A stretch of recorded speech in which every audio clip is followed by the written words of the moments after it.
کراچی سے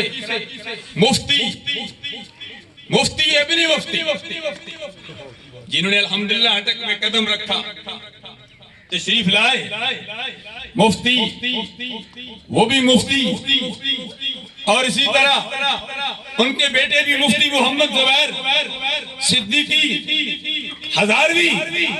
اب تو ہر دوسرا بندہ مفتی بنا ہوا ہے۔ اب تو سوشل میڈیا کے مفتیوں نے ایک عجیب تماشا لگایا ہوا ہے۔ ہمارے ہاں میں اکثر کہا کرتا ہوں اس تماشے میں خواص بھی اس میں موجود ہیں۔ میں کہتا ہوں کہ عوام خواص کی تربیت کون کرے گا؟ جو خواص ایک دوسرے کے دستوں گریبان ہیں،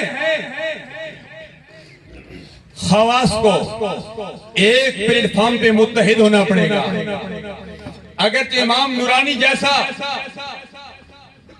قائد ایک پلیٹ فارم پہ اکٹھا کرنے والا، ملی یکجہتی کی صورت میں، متحدہ مجلس عملے کی صورت میں اب کوئی نظر نہیں آ رہا، لیکن دعا تو کی جا سکتی ہے۔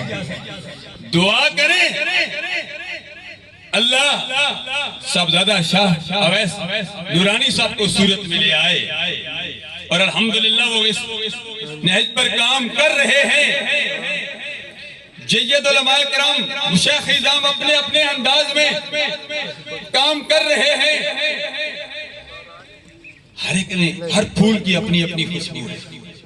علامہ خادم حسین رضوی صاحب عاشق صادق تھے، اس پھول کی اپنی خوشبو تھی۔ اب میں اپنی تقریر کو سمیٹنا چاہتا ہوں، بیان بہت کرنا چاہتا تھا، لیکن میں 2 منٹ میں بات کو ختم کرنا چاہتا ہوں۔ اللہ فرماتا ہے وَقُلْتُ اسْتَغْفِرُوا رَبَّكُمْ إِنَّهُ كَانَ غَفَّارًا يُرْسِلِ السَّمَاءَ عَلَيْكُمْ مِدْرَارًا وَيُمْدِدْكُمْ بِأَمْوَالٍ وَبَنِينَ